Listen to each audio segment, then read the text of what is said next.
Picture this for a second. You know that famous tongue twister, she sells seashells by the seashore? Well, it's pretty tricky to say. She sells seashells shore. It's using words that start either with s or sh, and it makes it kind of confusing. So how does someone get good at saying this really quickly? We've all heard the challenge, can you say this 5 times fast? Say this tongue twister 5 times fast. 5 times fast, 5 times fast, 5 times fast, 5 times fast, 5 times fast, 5 times fast. No, not like that. I mean 5 times and fast.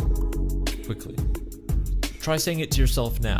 She sells seashells by the she. So without making any assumptions about how good or bad you're doing at this, I just want to cut to the chase and offer my own personal approach to conceptualizing and executing this tongue twister.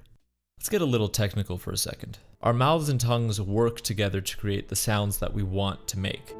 And so when making the sh or the s sound, our mouth and tongue are automatically adjusting themselves to allow us to make these sounds.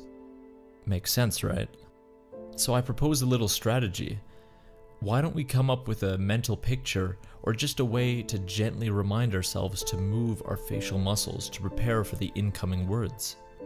Or better yet, a pattern of images. See, the way I'm thinking of this is one simple image for the s sound and another simple image for the sh sound. So let's see what we're talking about here through example. Let's introduce this line as one of our images. Call it whatever you want, a line, a symbol, an image.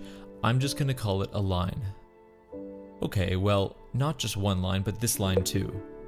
Alright now, let's say this line up here and all other lines up here represent the sh sound, and these lines down here represent the s sound. Okay, so now let's imagine we're walking from left to right, from the left side of the screen to the right side. And as we go, we're going to put down the word as it corresponds to the part in the limerick, to the tongue twister. She sells seashells by the sea shore. Makes sense.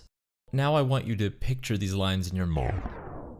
But you can keep looking at the screen if you want. She sells seashells by the seashore.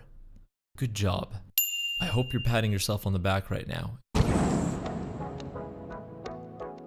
Already, these lines are becoming more than just straight things on a page, but actually they represent an image. They represent a pattern.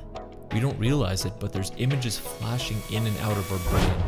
And for the times that we do know and we do see those images, we have little glimmers of patterns and of little shapes.